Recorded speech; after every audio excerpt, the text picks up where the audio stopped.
Iran और America के बीच युद्ध का बिगुल बजने की तैयारी है। ईरान ने स्पष्ट किया कि चाहे किसी देश के साथ समझौता हो या ना हो, लेकिन ईरान यूरेनियम का शोधन जारी रखेगा। ईरान के विदेश मंत्री ने अमेरिकी अधिकारियों के विरोधाभासी बयानों की भी आलोचना की। परमाणु मुद्दे को लेकर ईरान और अमेरिका के बीच होने वाली फाइनल राउंड की वार्ता पहले ही फेल होती नजर आ रही है। इसके चलते अमेरिका और ईरान के बीच युद्ध का बिगुल बज सकता है।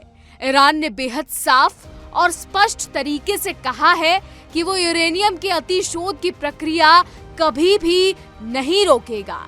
ईरान के विदेश मंत्री अब्बास अराक्ची ने दो टूक शब्दों में कहा कि चाहे किसी के साथ समझौता हो या ना हो, ईरान अपने मूल्यों के साथ कभी समझौता नहीं करेगा।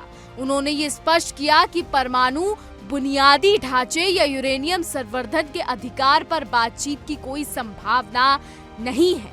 उधर अमेरिका भी ये स्पष्ट तौर पर कह चुका है कि यूरेनियम का अतिशोधन यानी ओवर रिफाइनिंग रोकना ईरान के साथ होने वाले परमाणु समझौते की पहली शर्त होगी। अमेरिका को शक है कि ईरान यूरेनियम का शोधन उस सीमा तक कर रहा है जिससे परमाणु बम बनाया जाता है।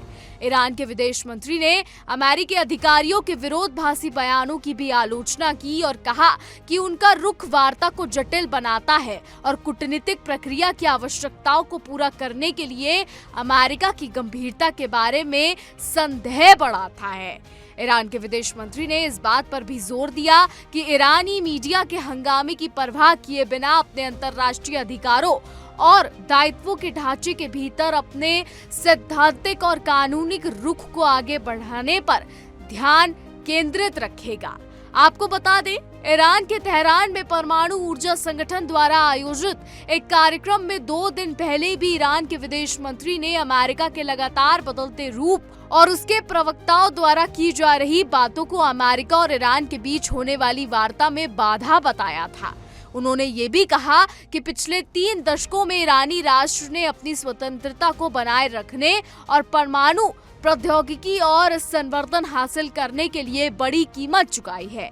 माना जा रहा है कि ईरान और अमेरिका के बीच बढ़ती दूरी से होने वाली फाइनल वार्ता असफल हो सकती है और अमेरिका और ईरान के बीच युद्ध का बिगुल बज सकता है।